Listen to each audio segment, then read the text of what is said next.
Non, moi j'ai bien aimé. C'était génial. C'était hyper bien.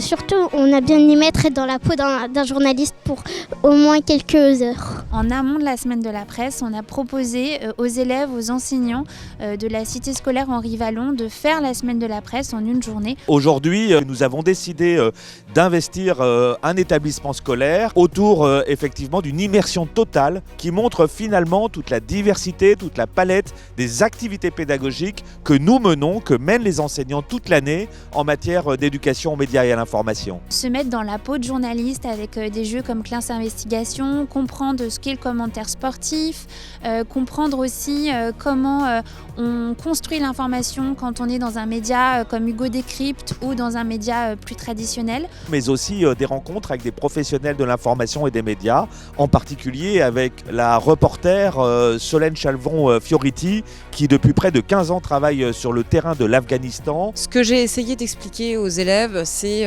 globalement à quoi ressemble mon métier. C'est-à-dire qu'on entend beaucoup de choses sur les journalistes, on s'en fait beaucoup de préjugés. J'aime à leur expliquer que les gens qui leur donnent des informations toute la journée, c'est des gens qui peuvent approcher facilement comme moi. Comprendre comment les journalistes travaillent, comment se fabrique un média, c'est essentiel. On bénéficie d'un accompagnement du Clémy qui est précieux avec des formateurs qui nous ont proposé des activités vraiment hyper intéressantes.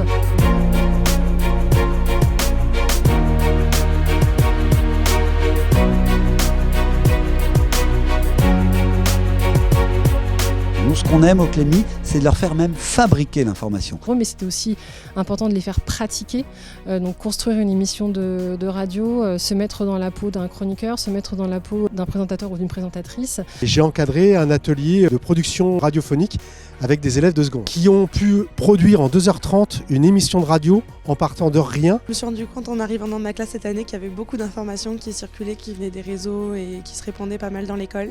Donc c'est pour ça que je trouve que ce genre de journée et de les sensibiliser aux médias, à la presse et à l'information, c'est super important, surtout à leur âge où ils commencent à s'intéresser à ces sujets-là. Et c'est en faisant qu'on apprend à déjouer justement toute la désinformation. Cette journée, ça m'a donné envie d'être une journaliste.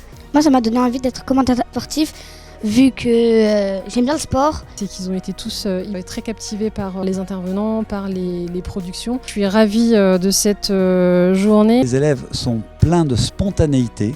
Ils sont curieux et le métier de journaliste demande d'être curieux. Si cette journée n'avait pas eu lieu, j'aurais pas vraiment su que j'aimais bien présenter des podcasts et faire des choses comme ça, etc. Et du coup, je pense que c'est important et intéressant. Nous sommes dans une période où l'information n'a probablement jamais autant compté. L'information est ce qui cimente aujourd'hui le socle de nos démocraties. Alors je voudrais souhaiter à toutes et à tous une excellente 37e édition de cette semaine de la presse et des médias dans l'école.